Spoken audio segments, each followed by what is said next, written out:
of FA.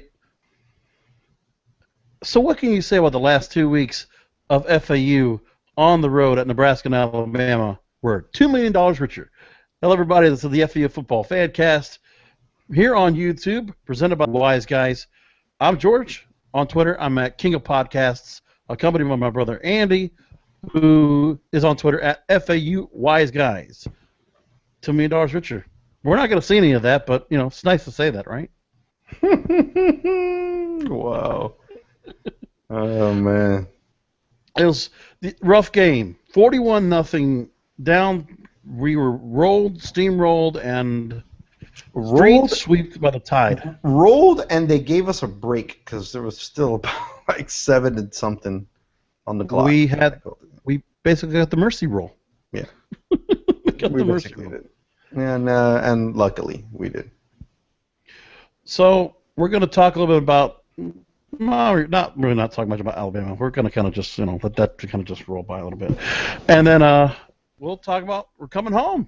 FAU get some home cooking, and it's at the schedule. It looks pretty good because they get to stay in Florida for the next 5 games, right? Yeah, something like that. Yeah. A little bit of home cooking will be nice to have. Because, based on years before, how long did you have to wait before you get to see the team? I mean, God forbid see them in early September. Because that's the one thing that's kind of interesting. You know how they always talk about the Dolphins or the Jaguars? Like, these teams in the NFL, when they get to play, teams from up north during the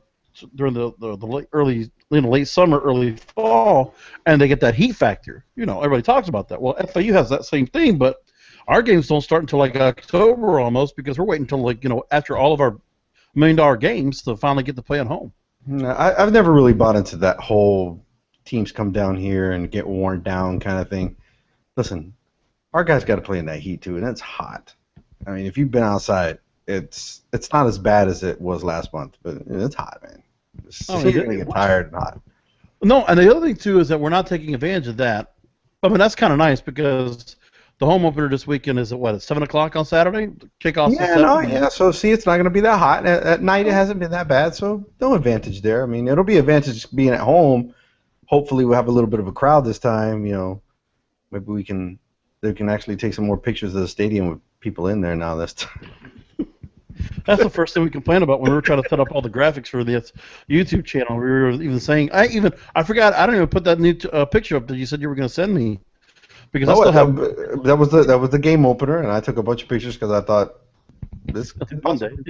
I mean, at the end of the game, when we were already getting, I was like, I need to start taking pictures because this might be the fullest that we'll see it for a while, and it was an accurate prediction. And so basically, you could just say, FA STMC, this is what it's supposed to look like. Yeah, it's pretty bad. Yeah, for it to be full and then to never see it like that again ever.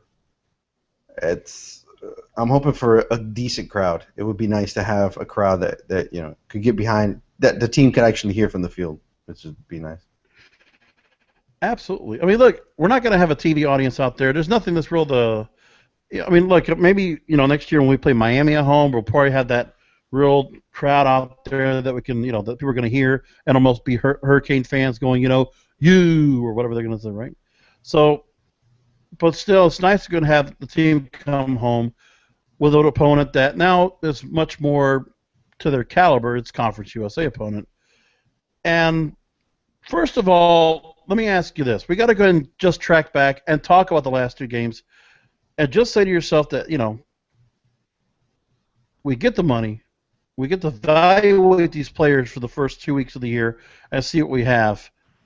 What was the argument I was going to bring up to you? Remember we were going to debate about this? We were going to talk about the fact that I was under the understanding that there's still an advantage of taking these games on. It's just a matter of, I think, have we gotten to the point where we're already past that curve that we need to continue to take these games?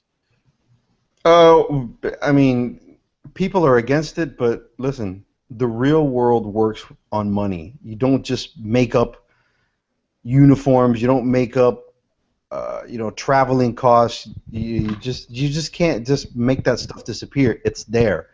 If you want a team that's going to travel in Conference USA in a conference that really isn't that close to us, only FIU, I mean, there's teams that we're going out to Texas. This is not, it's halfway through across the country. This is not, just next door. Oh Now, no, we're there's going to plenty of teams. Wyoming in a couple of weeks. Right. Right. I mean, it's not like we have every game out west, but we're not traveling all that close. It's expensive to travel with a team. There's a lot of equipment. There's a lot of staff. So you have to have that money. Listen, if you have nobody going to your stadium, where are you getting this revenue for your football team from? I mean, because it's not from, TV sales. It's not from any of these other income devices. It's from what shows up at your school. And, and the students pay, in their tuition. They pay for athletics, but that's nothing compared to what the costs are. So you need to make it up somehow. Okay, you can make that argument, but look, Nebraska's on SEC team, and they have to go and go to Florida and do the same thing as well. So the to and fro, it's going to happen that way. Where some of those schools, that's where the conferences have turned into, because they've all become super conferences, and now the schools have to flip the bill to do the travel anyway. But Yeah, but I mean, okay, and I understand your argument as far as maybe we shouldn't travel as far, which is what the Miami, negotiation is, which is what the negotiations with Florida were. I mean, we don't to travel to Gainesville to travel to Miami, not that bad. That's pretty good. We're probably saving a lot. Now, those schools aren't going to be paying us what these other schools are paying us either. I mean, there aren't many schools out there that are going to be paying us $1 million to play them. I mean, you're not going to get that from a lower tier because everybody goes, well, maybe we should play a lower tier team in one of those conferences. Well, listen, Vanderbilt isn't going to pay us $1 million to go play them. That's just not going to happen. So you could get those ideas out of your head. You either play the big boys that want a good tune-up game, and you got to go out to them because they're not going to make a home. It is all us. There's no home away. It's all coming to us. We're going to pay you. You need to come to our doorstep, and then we can play you. And that's how it works.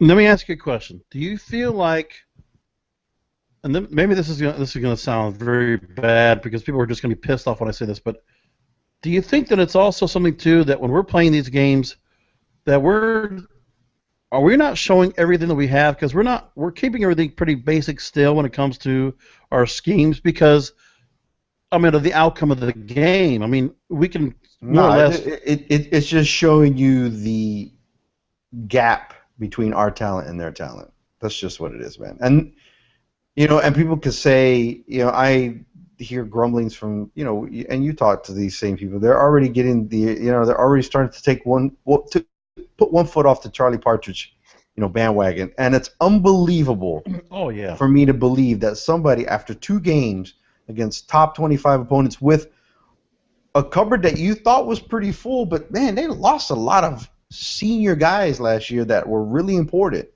So it's not like the cupboard is bare. But man, it's just not stocked. So if you want a guy to compete with these big schools with inferior talent, as much as I want to say that we have a great team, our talent isn't Alabama or Nebraska talent. It just isn't. But our talent is very good for this conference that we're in. We got good talent. It showed last year that we are not, lower rung level of the conference. We're in the middle, and we just need to get better. And I think if you give Charlie Partridge some time, he'll get that talent in here. You just need to give him time. It just can't happen overnight. Now, I have to call you out on one thing, because we were talking about the Nebraska games this past week, and who was it they were playing again? They were playing I know. Oh my gosh. No, not Dakota. It was but it was a Division II school. And you said yourself, you were saying, oh, it was North Dakota, wasn't it? North Dakota State? No. I got to go back and look.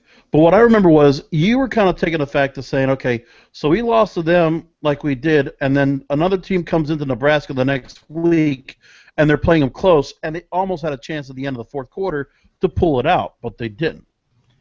It's execution. We just didn't play that well. We played okay. That first drive looked great. If we could put together a couple of the drives like that, the game's a whole different ball game.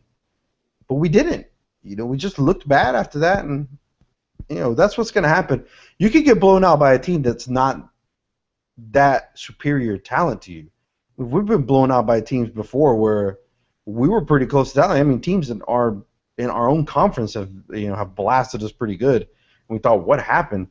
Yeah, it's because we just had a bad game. It happens. I'm sorry, it was McNeese State that they beat. McNeese State. I know it was yeah, McNeese State good. I forgot it was some state. I just remember what it was, and I don't remember where they are. But anyways, all I'm saying is that I look at that, and then you say to yourself, okay, so then we look at other teams that might play Alabama. We used to do this when Alabama was still playing, like, Louisiana Lafayette or UAB plays them, and we do that comparison. Like, okay, what does this team whom we play with in Conference USA, how do they match up, and how does that compare to us? And I'm like, I don't want to go to that because it's a different time of year.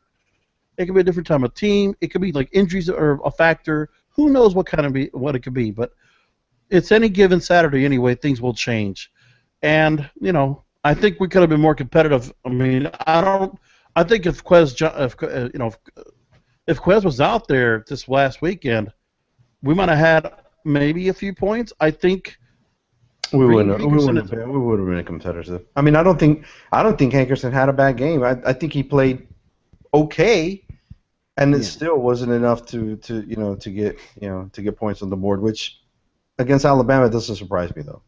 But you said yourself when we were watching the game, it's the idea that Quez is just a bigger, stronger guy that when you have to go ahead and hit the line and make some plays. The one thing that was happening is how many times on third down, you'd like to have Quez back there that might be able to get a couple of those third downs and be able to run those in. I mean, but against Alabama, it wasn't going to make a difference in the outcome. What I can tell you for sure was that it looked like there was just an outmanning of talent across the board. You could just tell the difference. I mean, what is it? Some people were talking about online. They were talking about the fact that on Twitter, we're a 14-year-old program, and Alabama has won 15 national championships. Yeah, I know. I saw that same tweet. And listen, it's what's going to happen the next couple of years. I mean, for people that expected us to be better than 6-6 this year, the reality might be setting in that this might not be the year that we break that into a winning record this year. I'm just not sure. What needs to happen is we just got to have some guys that stay healthy. I mean, Quez has to stay healthy, and I think we had a couple of guys get banged up during the game. I mean, you saw DJ Smith. He was down and he had to get taken off a little bit. And I haven't seen what everybody is right now in terms of health. Everybody's all going to be able to suit up and be ready to play against Tulsa this Saturday. But they say all to go for Quez Johnson and for Dijon Smith, not DJ Smith. That's DJ. I'm sorry, you're right, DJ Smith. My apologies. But I mean, yeah. Our goal was to be as healthy as we can coming into this game, and unfortunately we lose, which I think is a significant loss is to lose Reggie Brown for the year. The problem is that to lose a cornerback in Conference USA is big because we play a lot of 5-man backs. So, that was a guy with experience. He had played last year, so that kind of stuff is going to hurt us a bit. Yeah, it's tough. We just had a lot of issues with that. So, and hopefully, things kind of get, we're going to see at least. I just hope that some of the fans are understanding when they will turn the corner and say, you know what, we still need to go out and support this team because look, those first two games, ask yourself how many teams in the country could have won those two games. That's an honest question. Like how many of the 160 odd teams in Division I, or no, 200 plus, that could have honestly won both of those games against number 22 and number 2. I know, but I mean, none of those other teams that you're talking about that could have competed with them were going to get paid $2 million to play it. So we take on those games for the money. I mean, we are, putting ourselves out there for sale. And those were the two biggest callers. I mean, listen, when these games were scheduled years ago, our program just didn't have the income, and it still doesn't have the income. So that's telling you that years and years down the line, we're going to continue to have these games where we need to make money. We might have less of these coming up. We might not have 2 or 3 like we used to, but we're definitely going to still have them. They're not going anywhere anytime soon. Yeah, I mean, and I'm seeing the games that they've been written about that we're going to be playing coming up. So Kansas State will be taking on. We'll be going back to the swamp. We'll go back to Wisconsin, Illinois. We're going to still do the traveling. But the one thing that's kind of interesting, which I wanted to bring up about moving forward is, what a big change we're going to have now when it comes to coming to FAU Stadium, because the next 3 seasons coming up, we will be playing 6 games at home.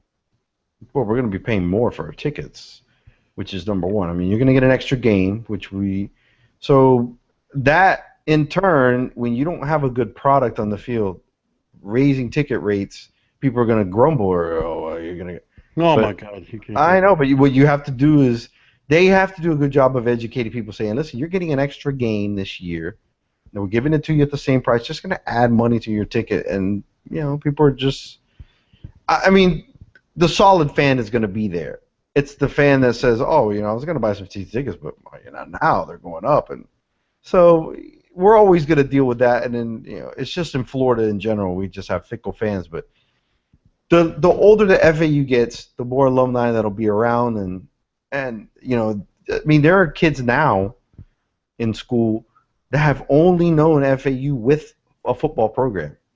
I mean, that didn't happen in our generation. That didn't happen in a lot of generations. So Yeah. these young kids now going into school only know FAU with a football program, which is great, because once the folks like you and me that remember the 90-degree road at FAU don't realize that there is a kid out there that was, that's going to have been born when FAU football was around, and that's all they know. They don't know anything else. Well, now there's a pro and a con equally right there you just brought up.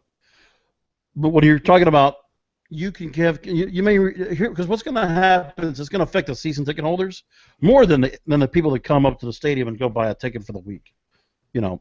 That's where it's going to hit the pockets of the season ticket holders.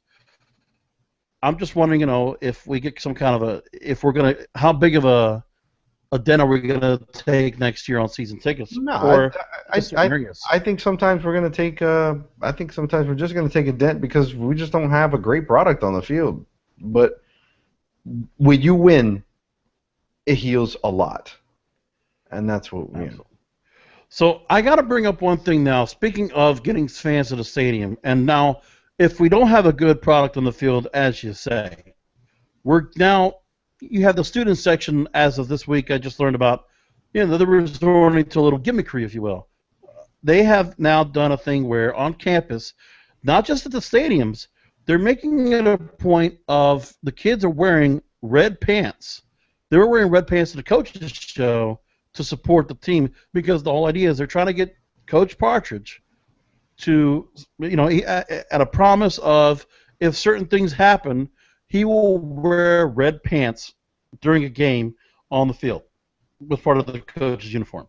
And one of the things they're trying to do is Coach Partridge is asking that a full student section happens during one of the games. I don't know if this means all season. I haven't really checked the whole time. So what happened is there's right now, if you look on Facebook.com/FAU.studentsection, and you go to that page, there's a community that says, fill the FAU football student section September 13th. And the idea is they're asking that, let's fill the student section so Coach Partridge will wear red pants. So I guess they're making it where he has to wear that if they're able to do it this week. Well, I mean, I guess they're trying anything they can, There are people that are even like giving away red pants to students for this contest. So I'm guessing that's what's happening, is that you could do a thing where you can win red pants. You might have fans in the stadium, students that will find, I don't even know where you find red pants, but they're going to go look for them and probably wear them at the games. Like they're trying. I mean, I give the credit for the students to try to do a little bit of something to try to create just something, anything, just to stimulate a little bit of interest in the ball club. Okay. Last year you had the sofas and the drinking outside the stadium. Now we got red pants. Why don't they try winning? That usually helps get people in the stadium. That's wrong. That's just wrong. No. Damn. Winning gets you in the stadium. That's the bottom line, and it doesn't happen overnight. It's going to take him time. I think he's going about it the right way. I think I'm not going to call this year a wash, but I think he's going to find out what he has, and then he's going to just say, hey, listen, let's go out there and play ball. and I'm going to try to get the best recruiting class I can in here next year, and the year after, and the year after that, and then we'll work from there. And I think if you give his recruiting classes a couple of classes, I think you'll see that the talent that we have is much better than what we have now. I think we have good players. I just don't think we have the depth of good players. Well, that's not happened yet. And even with all the changes we had from year to year, you're absolutely right. We had some turnover, and we did get some recruits in that are coming in. But the rotation continues year to year, and you're just hoping that maybe we can keep the same momentum going into this year. So but I'm going to stay glass half full. I still think there's only so much you can evaluate from those first two games. You have to say to yourself, let's go clean slate, and you got to say to yourself, there's still an opportunity. I mean, I don't want to be the guy. Just to go to 500 and stay the course. That's what I'm saying. I don't want to be the guy that looks at the glass half empty, but I just don't see us having a great year like a lot of people do. I don't see that 8-4 season. I just don't see it. I understand it will be competitive in our conference, but I don't see it.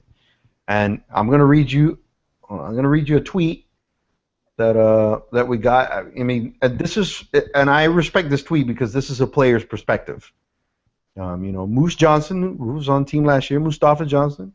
This is what he tweeted me about when I asked him, hey, what do you think, about what you expect out of the team this year? And, do you like the fact that they're still playing these tough games of the year? And he says, look, out-of-conference games at FAU were before I was there, during my time, and probably into the future, and will continue to be tough.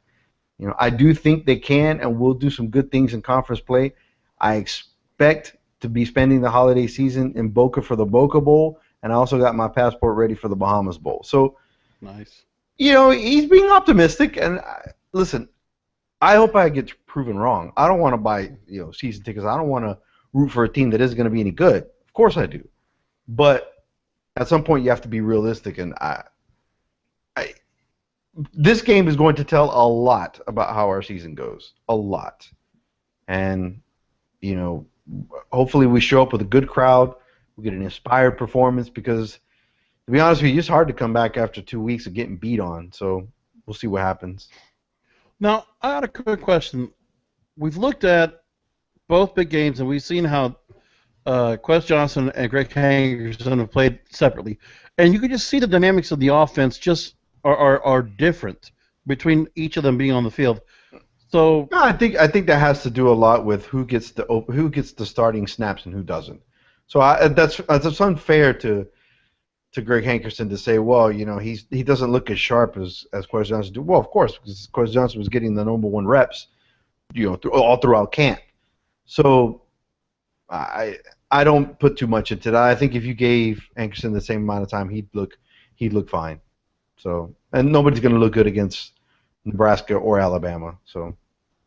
No, I understand. Oh, okay, I get that. But my whole thing is just that I'm not trying to say his performance. I'm not trying to question the performance. I'm just saying the dynamic of the team and how the offense, just how the playbook is being. Well, I mean, great run. Well, I heard, if anybody has heard and even pays attention, I'm a Raiders fan. So the Raiders made a move this week to start Derek Carr, and I heard guys on NFL radio, a couple of former players, talking that in the locker room, players back one guy that they like, and they don't back the other one as much. And I don't think it's backing them because it's a personality thing. I think it's backing them as in a trust thing. And I think when you have played as much as Quez Johnson did last year, people on this team trust him more than Greg Hankerson, not because he's got better ability or because he is, more cool under pressure or whatever they think. It's because this is the guy they know has done stuff, and Greg Hankerson has not done it with him because he just hasn't had the opportunity to do it. So it's probably the guys on the field thinking, wow, we don't have all the playbook opened up when Greg gets on the field. We don't, we haven't had many reps. I don't feel as comfortable with him. Receivers don't have that same timing. So, it could be a lot of factors. And I think that's, when Quez gets out there this week, I think we'll have all that back.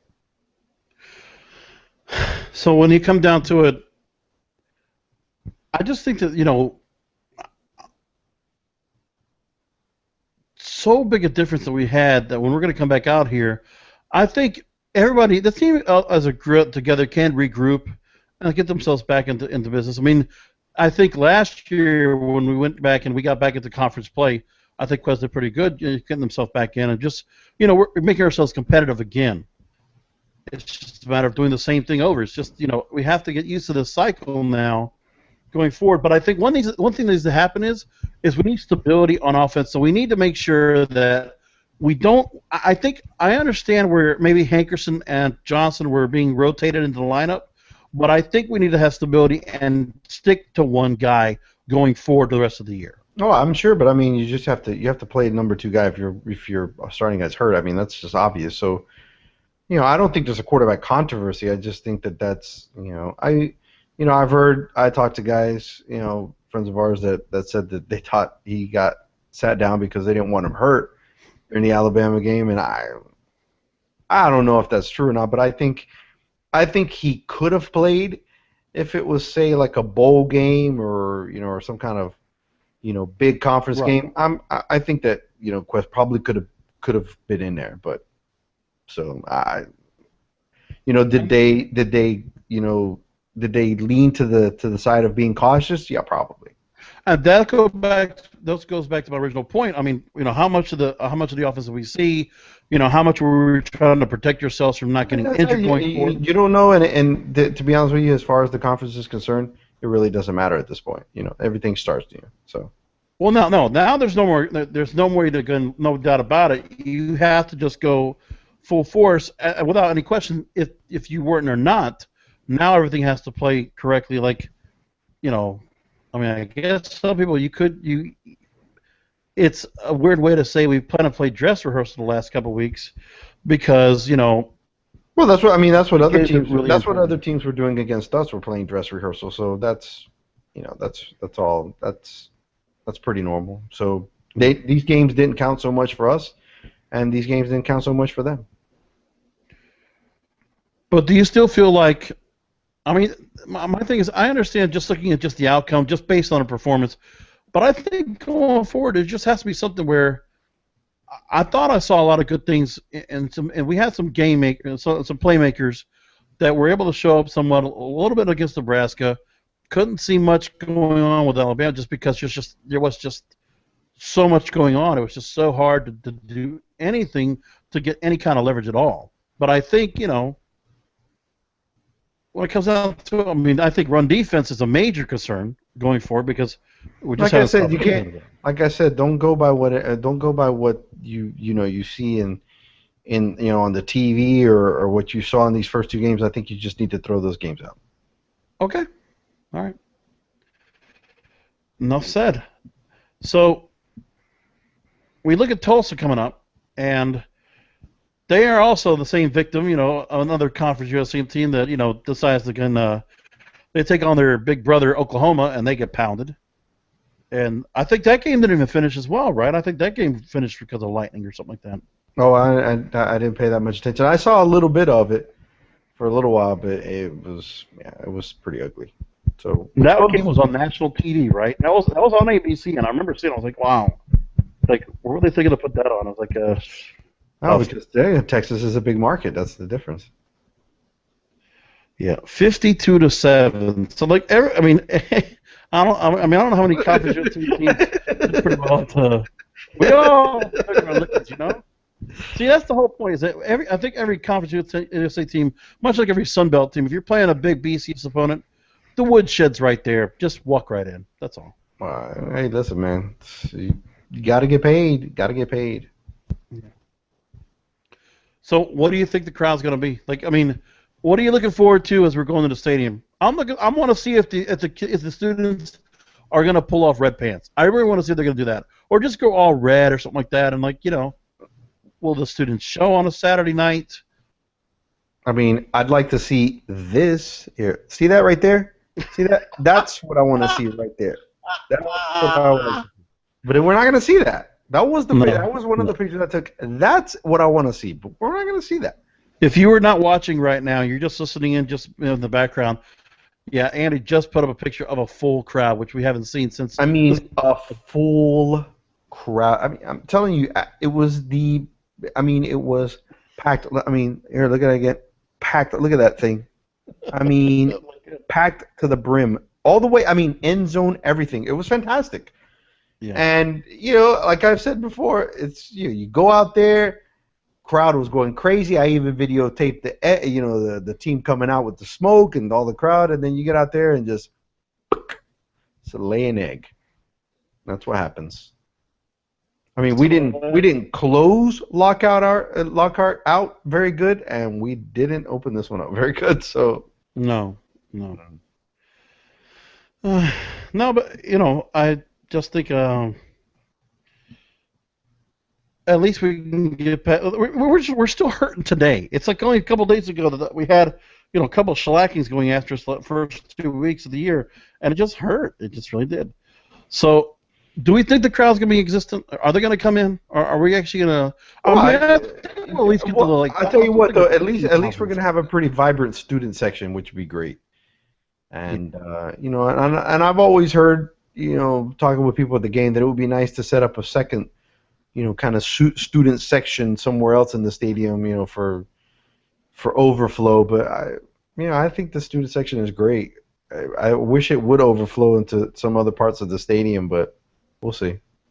Actually, that is a great idea. Because remember the old Lockhart Stadium? We had, what was it, the Prowlers that were over on the away side in their own section.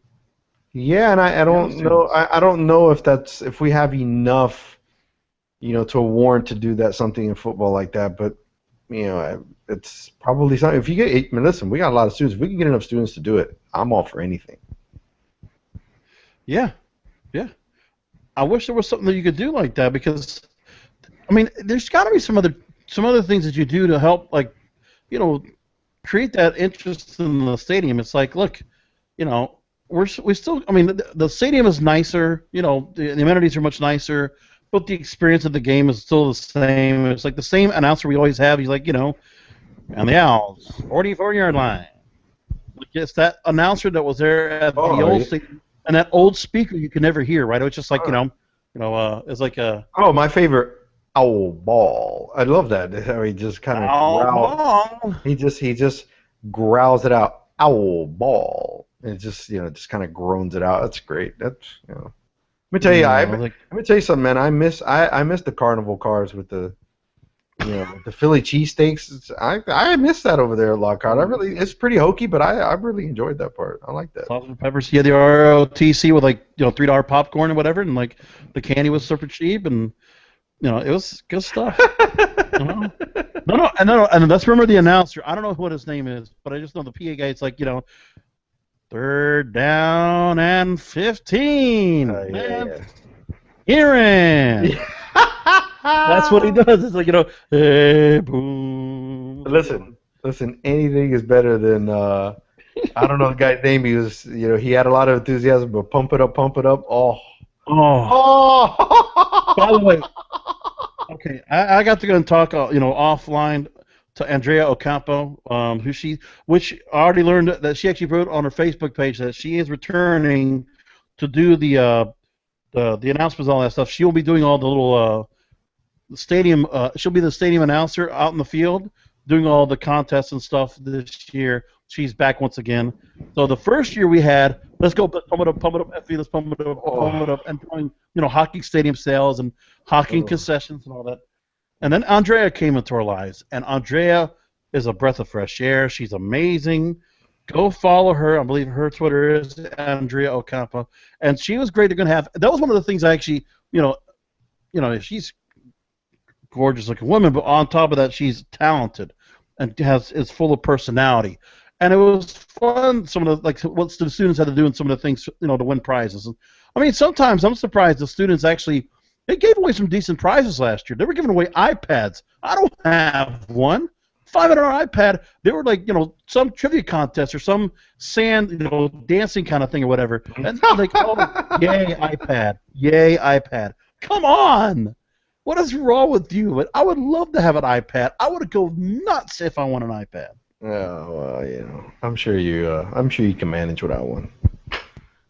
You know what I can? What I couldn't manage with was when I complained last week about the T-shirt. Remember the problem I had with the shirt and that company, Press Sportswear, that does the custom made? I have to, I have to give you an update on that.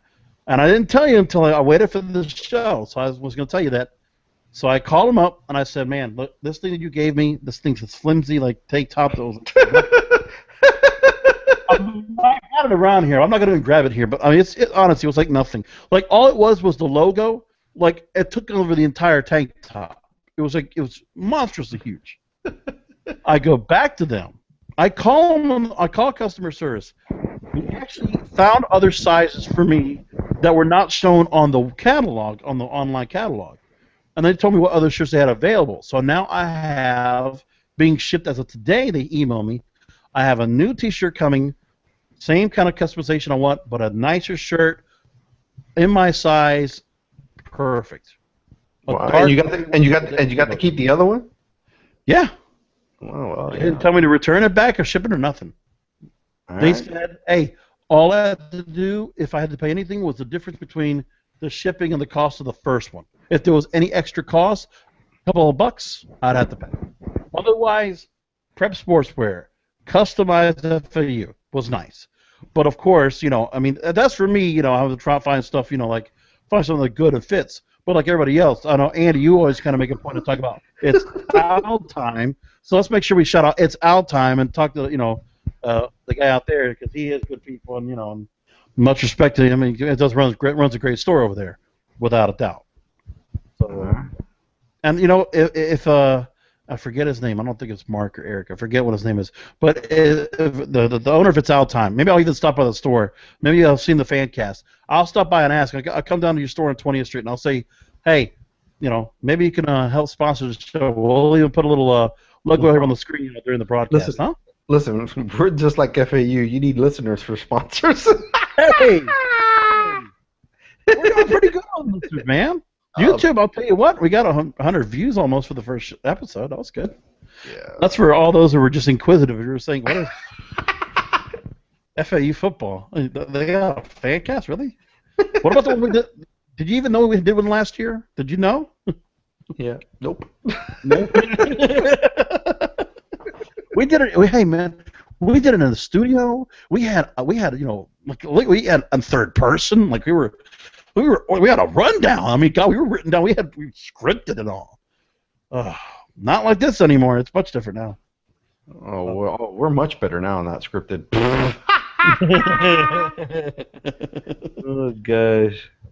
No, but honestly, you know what? Can I tell you? This is the third week of the show, and I'm enjoying the format much better now. I like enjoying it. We could just go on because now, when we come into the home opener after this game, we can honestly sink our teeth into how the team's performing, and if we see things that we don't like, that we don't see that the team's doing, we're going to talk about it. We're going to talk about it next week. Oh well, hey, listen. You talk to we need to call. Who did you order that shirt from? You said Prep Sportswear. No, maybe we should order some Wise Guy shirts, man. It's not a bad idea. I have to think about that. So yeah, yeah. I can figure something out. We can figure something where we put some. Oh, yeah. Or we could go to SL time. We can customize. We just gotta build something up for it. It's just a matter of, he has the logos. It's just a matter of I might have to bring the shirt to him, but I'll figure something out with that. That's not an issue, because I think Prep Sportswear doesn't do customize. I think you can actually do something special made from. We could probably get something special made from SL time. So I'll go stop by the store this week. All right, sounds good. So mind you, I just said it. I'm going to stop by the store. So look for this face right here. Stopping by your store. Otherwise, just going to tell people how they're going to find us. Again, I love that people are finding FAU Wise Guys on Twitter. We got some people showing up there. And how long have you had that up there? What, a couple of weeks? Yeah, a couple of weeks. We're getting some followers. Little by little, people are retweeting our stuff. So it's good. It's excellent. I look anything that pertains to FAU football. I look for it. I try to retweet it. Everybody tries to do their thing and give and take. I retweet you, you retweet me, and then we get our words out. And I help you get your word out. You help us get our word out. So it all works in the Twitter world. Yeah, and then of course you find a show here on YouTube. facebook.com/users/FAUwise guys. You can find our Google Plus page. You can go on there. You can click to that. You can subscribe there. We're always putting information up there. Always kind of recapping if you missed the show. If you want to find it again, we'll have it up there. But like Andy says, we'll add extra information out there, whatever we find. And of course, we're going to retweet, a lot of people that we respect out there, publications and people that are out there, even fans like you and me that we see out there that are putting some good information out there. We'll just retweet them away. So of course, you find me at King of Podcasts. Also, and if you were looking for the show today, we were actually on, on Central Time. We're not on Eastern Time. 8:00. Sorry. Yeah, I know. I said approximately 8:00 because you're the one. It was closer to 9:00. It was closer to 9:00. Well, it was 9:00, pretty much. Like I said, Central Time. Central Time, 8:00.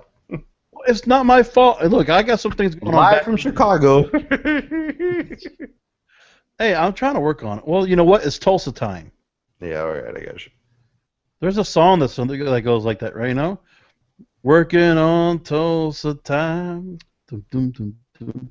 Working on Tulsa. Don Williams. That's a real song. Look it up. Why don't you ask the stadium guy to play that next week? That's a good question. At the stadium, are there any songs that you wish they would play? Like, I know we used to complain about that because some of the music they played in Lockhart Stadium, and we're hearing I tell you, I've always been partial to to 80s hair band stuff, for stadium, like Van Halen and and things like that. I love stuff like that, and AC/DC. I love all that stuff, for stadium.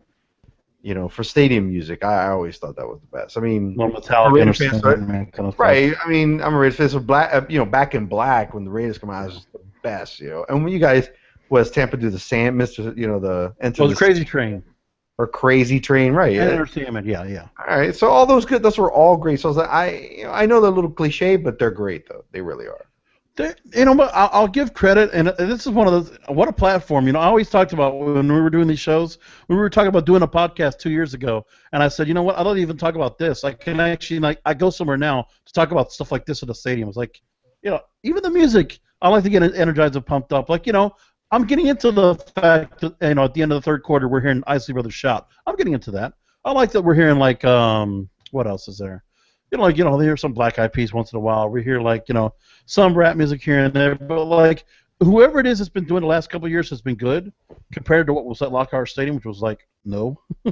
Plus, it was on that little tin can speaker just going. Pss, pss, pss.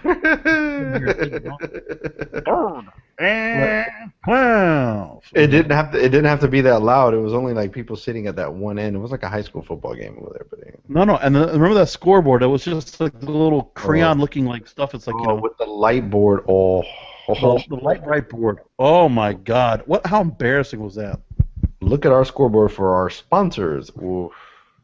Coca-Cola. But at least we got some good sponsors now. It's No, man, the Boca Regional Medical Center commercial is loud. Whoa, what the hell is going on over there? Oh yeah, it's all over the place. By the way, I got to mention this from last year too. This pisses me off. Why on earth did the FAU tickets? They got rid of the Duffy's $5 coupon. I think other fans like me are pissed off they put that on there. Because Duffy's was probably getting clobbered, man. Duffy's is everywhere. I used it 8. That was $40-$50 plus the MVP points. Man, I was rolling at Duffy's 2 years ago. And last year. I know, well, because you only use so many because when you were leaving the stadium, you just look on the ground. Duffy's coupon, thank you. And I used to do that too. I had 10. I know. I saw there was tons of them everywhere. But we were going to Duffy's. We were supporting the sponsor. Come on. I was going to Duffy's to watch a game because of the coupon. I'm not gonna lie to you. I go to Flanagan's now, but I was going to Duffy's. Because I was getting $5 off. I'm that cheap that $5 made me go to Duffy's instead of Flanagan's, which is all the reason to bring the coupon back. And the most important thing too, when you talk about sponsors, okay, so Bruce comes out and helps, Duffy's comes out and does it. Why on earth? And I remember they did it the first year a little bit for Hooters, and it was what, like after the game, if you bring your ticket, you can like get 10 free wings or something like that. But you have to buy like 18 pitchers to like get the deal or something like that. Hooters, why have they not come back? Isn't it just like a win-win? Like Owls, Hooters. I mean, people were asking for Hooters to like name buy the rights to the name of the stadium. Oh, that was gonna happen. Come on. But I mean, something should have happened. You would think so, but I mean, the Hooters is right there next to campus. It does okay. I've been there a couple of times. It's a nice place. How about some promos for the Borough? How about making the Borough get a little more action, huh? Like they do the coaches show there on Mondays, so they try. Yeah, well, they're trying. They have the beer towers, and they have, it's called the Burrowing Owl Burger. It's like a double burger with, you have to see it. It's a little much, but there's a bunch of those. I mean, I've been in there. It's not. I mean, the stuff's not bad, and some of the foods are, it's reasonably, it's not bad price. It's not overly, expensive at all. They also opened up a new place which people were kind of mentioning on campus called JJ's Red Hots. It's some chain thing, I guess it is. In the food court, and they were talking about, oh look, red pants, red hots, something. Isn't that a coincidence? There's like something behind it. I don't know. Yeah, there's nothing behind it. It's just a chain trying to make money off of FAU students, man. And I'll tell you, and FAU students have, and that's the one thing I hope to see is more FAU students coming out and bringing their creativity. Do you see how much creativity on Twitter? Do you notice how many different Twitter names are out there? It's like FAU complaints, FAU crushes. It's like all these different ones you have to look up, and I'm following all these, and they're just interesting. And I just want to see more creativity from the fans, the students coming into the stadium. I want more people to come to the stadium in general, just to enjoy the atmosphere, and enjoy some of the, and maybe help so that we're not focusing on an empty crowd and all these things that we're like complaining about. Like for me, I'm complaining about the announcer and the music sometimes, and all this stuff. I want to focus on good football on the field and a good crowd to be around it. Yep. We're going to get to that, but in the meantime, we're going to complain about this. Listen, we're going to complain about stuff on the field until we start winning. So, we're going to be there for a while. Yeah, we'll enjoy these conversations soon enough. All right, let's go ahead and call it a night. Everybody, thank you again for listening, for watching us here on YouTube. I got to say, listen, because I got to do a wrestling show after this. Which those of you, if you never listened to it, the Wrestling is Real podcast. If you're a fan of WWE, the wrestling, the fake stuff. Go to kingofpodcasts.com and you can catch the show. Show downloads every Tuesday night. You can catch it and download and listen to it yourself. And it's also on iTunes, Stitcher, and everywhere you can catch the podcast. Shameless plug. Even for the 100 listeners on this show, or the 100 viewers on this show, shameless plug. All right. I will even put it on here. Hey, but hold on. I didn't do it last week or the week before. Yeah, but I dropped it in this week when there's some people hopefully listening. Hopefully. All right. Sounds good. Anyway, thanks, Andy. I appreciate it. And thank you all. If you have made it to the end of this show, you are. We think you're better people for it, and we appreciate you immensely. And by the way, if you see us at the stadium, let us know that you saw our show and you're like, man, you made us laugh. You guys were funny, man. I'll tell you what. That was pretty good what you're trying to do. Nobody's going to say that, but. Nobody's going to say that, but they're going to say, yeah, I saw you on the YouTube. Yeah. Oh, you're the guys on YouTube. Oh, yeah, okay. Nobody's going to say that. Don't get your hopes up. No, we're going to get press credentials because we're on YouTube. No, I'm just kidding. Yeah, oh, yeah. Okay. Anyway, thank you all for tuning in. We'll be back here this time next week, sometime around Tuesday night. And hopefully we come back with a win. And everybody, we implore you, go to FAU Stadium, go get your tickets if you haven't done so, and come if you're a student, if you're an alumni, if you're just in here, you want to go see some great college football. Look forward to it because it's going to be a good matchup this weekend, FAU and Tulsa. And we look forward to seeing some great fun at the stadium. We look forward to see a good matchup. And again, Howard's getting the field. You got to come out to at least for that. So yes. Yeah. So. Take advantage. It's good to see Howard, out there and still supporting. I mean, we haven't even talked about the fact about his new book. He's been pushing that all around and stuff. So it's good to see the man that made it all possible. get honored for the house that he built. All So, right. that being said, thank you, everyone. We will talk to you next week, and we'll see you here next week. Thanks Go for watching. Owls. Go Owls.